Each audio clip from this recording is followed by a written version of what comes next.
Welcome to the Speed and Nguyen's Deep Dive podcast. Great to be here. Today, we are absolutely plunging into the really fascinating world of Darren Jason Watkins Jr. Now, that name might not ring a bell immediately for everyone listening. Probably not. But his alias, IShowSpeed, that's known to, well, millions across the globe. Oh, easily millions, yeah. We're here today to explore the just incredible rise, really, of this huge American YouTuber, streamer, personality. I mean, he's genuinely redefined online entertainment in a lot of ways. He really has. It's a remarkable story. Yeah. And for this deep dive, we've pulled from a pretty diverse stack of sources. You know, we're looking at like historical timelines, detailed biographies, but also some really sharp career analyses from big outlets like Forbes and Impact Wealth. So it's a pretty comprehensive look we're taking. Right. And our mission today really is to cut through all the noise, give you a kind of shortcut to understanding how IShowSpeed, you know, with this incredibly energetic,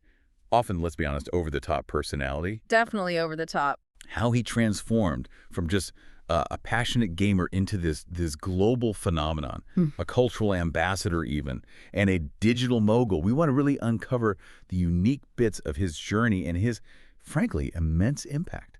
Okay, so let's dive in. Let's do it. So just to set the stage, who is IShowSpeed, really, Well, at his core, beyond the, you know, the online persona? Well, his real name, as you said, Darren Jason Watkins Jr., born January 24th, 2005, Cincinnati, Ohio. And his core identity, it's really multifaceted. He's a YouTuber, obviously a live streamer, even a rapper. Right. And he's just instantly recognizable for that dramatic, super energetic, often kind of unpredictable behavior during his streams. And those streams cover, I mean, just about everything. Yeah, it's wild. And what's fascinating, too, is how he gets called a cultural ambassador. Yeah. What does that actually mean, Yeah. you know, for a streamer? It's interesting. It basically means his in real life or IRL streams, they take him literally all over the world. And he seems to intentionally showcase different cultures, local customs, sometimes even like new tech to his massive online audience. It's a unique step up from just, you know, gaming in his bedroom. He's genuinely engaging with the world and bringing his audience right there with him. It really is hard to picture that global reach when you think about how he started. I mean, he actually began his YouTube channel way back in 2016. Yeah, ages ago in internet years. Right. Uploading like occasional gameplay videos, NBA 2K, Fortnite, that kind of thing. And get this, he averaged only a few viewers back then, like single digits sometimes. Exactly. Truly humble beginnings. The huge shift, the real breakthrough moment, that was 2021. Okay. That's when clips of his really provocative and energetic behavior, you know, the barking, the raging, the extreme reactions while gaming, that stuff started going totally viral. TikTok, YouTube Shorts, everywhere. And they just exploded. But why him? Yeah. You know, lots of people try to be unfiltered, but Speed's rapid rise suggests there was something different. Was it just the raw energy, that unpredictability, a mix of performance and real emotion? What grabbed people on TikTok?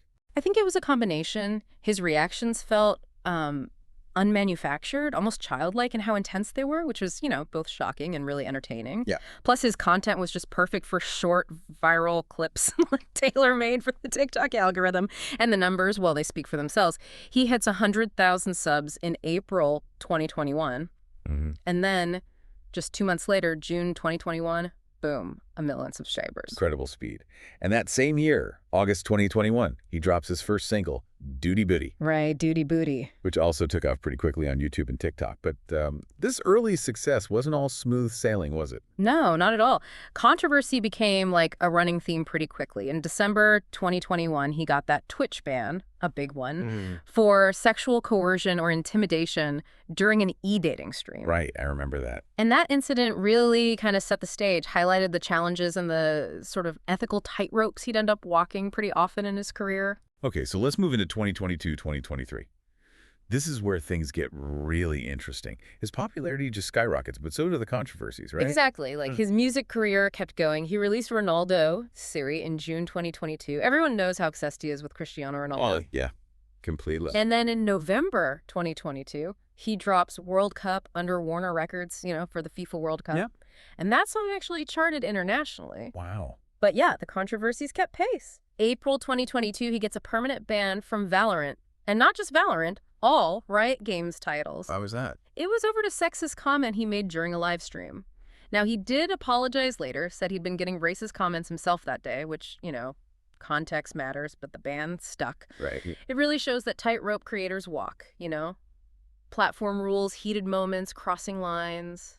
It's tricky. And then came those viral incidents that just seemed completely unhinged sometimes. Like Yeah. July 2022, he sets off a Pikachu firework inside his bedroom. Yeah. Almost burned the place down. I mean, it's definitely one way to get views. Is that kind of stuff calculated, do you think? Or just him?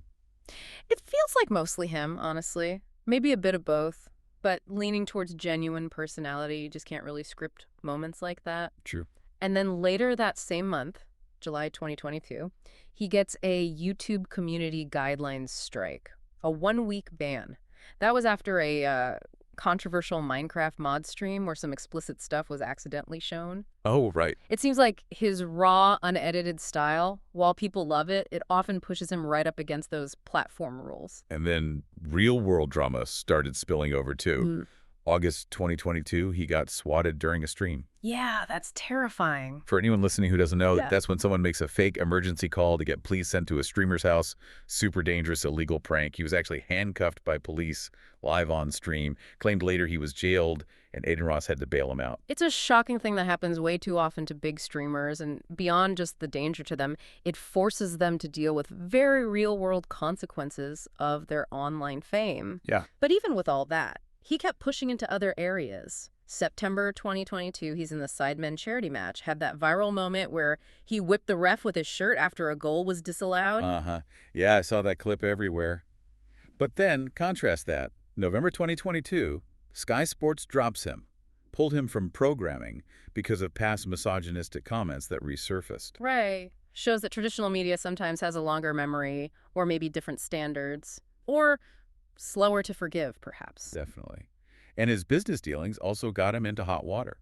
Also November 2022, he was accused of promoting a crypto scam, a pump and dump scheme. Yeah, that's where you hype up an asset, get people to buy in, then sell yours off at the pick, leaving everyone else holding the bag. He did apologize for that later, didn't he? Said something like, "I'm not that smart, I made a mistake, I'm not a scammer." He did.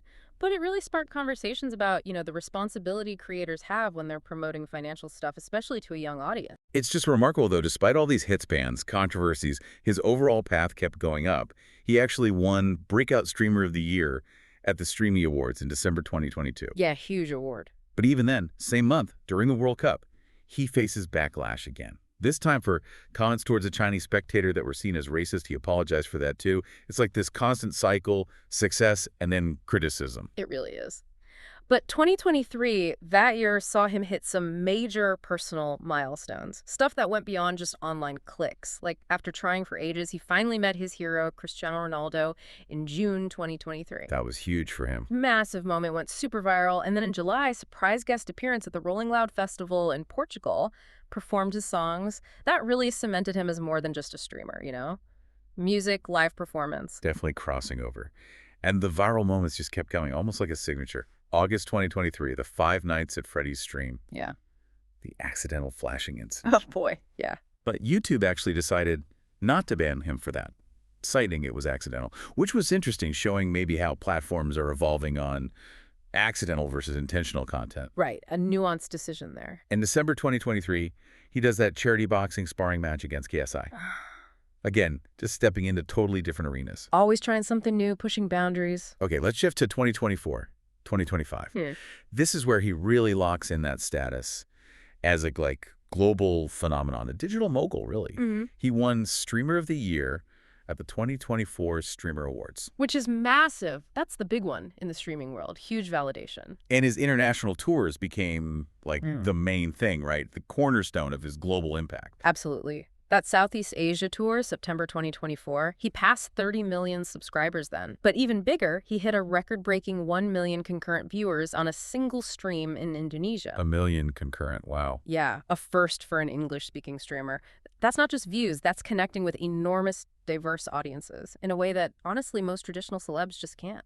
And the Europe tour before that, June and July 2024, was also nuts.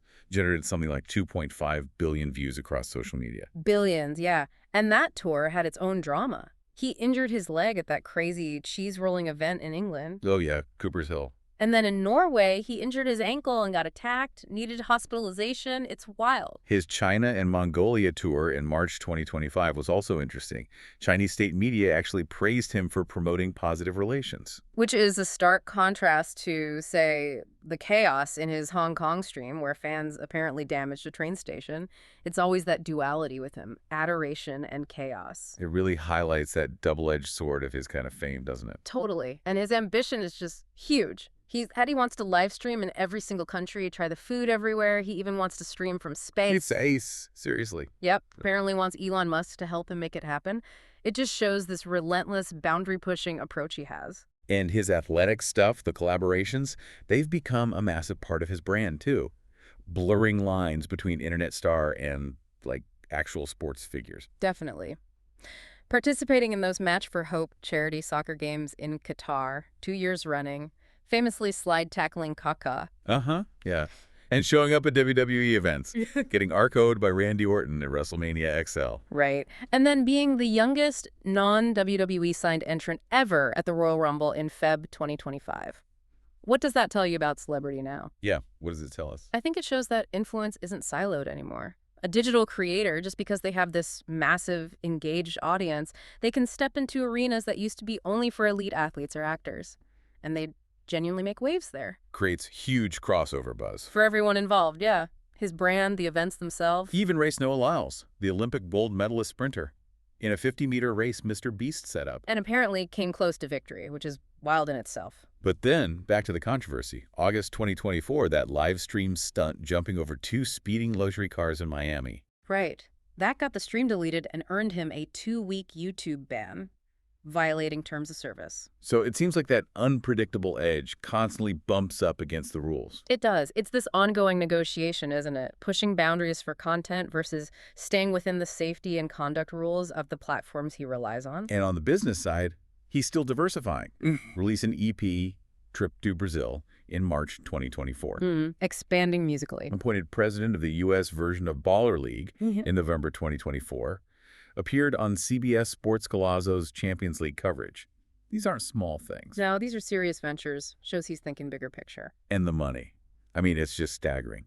As of 2025, estimated net worth around $25 million. But what's really telling is how he makes it. It's not just one thing. Exactly. That's the key. It's super diversified. You've got, what, $8 million from YouTube ads, maybe $5 million from brand deals, $4 million music royalties, $3 million merch, $2 million live appearances, another $3 million from exclusive streaming deals. And the whole ecosystem. Precisely. That's why you call him a digital mogul. He's built an entire business around his personality, allowed him to buy that $10 million mansion in Florida back in November 2023. And he's also shown commitment to philanthropy, right?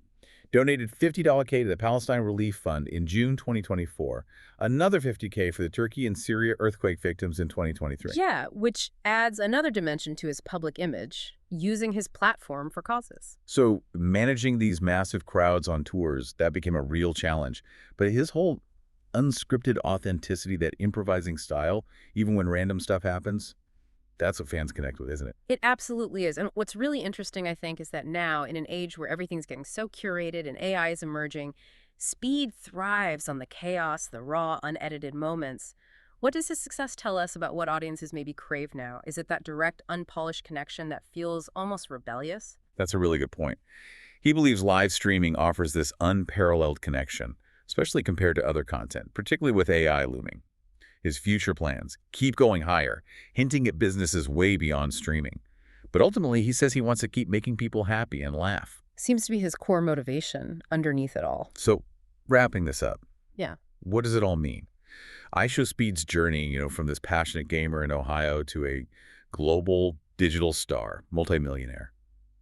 It really just highlights the massive power of live streaming and the whole creator economy now. For sure. His raw energy, his global reach, that authentic, if sometimes really controversial engagement, it's captivated this huge, diverse audience. And it proves you don't need the old gatekeepers, traditional media to become a massive celebrity anymore. Yeah, it forces us to see creators like him not just as entertainers, but as actual global players, people who are impacting cultural exchange through this really direct digital connection. His career is like a masterclass in using personality and platforms to build this fiercely loyal worldwide fan base. Which leaves us with a big question, maybe for you listening, to think about.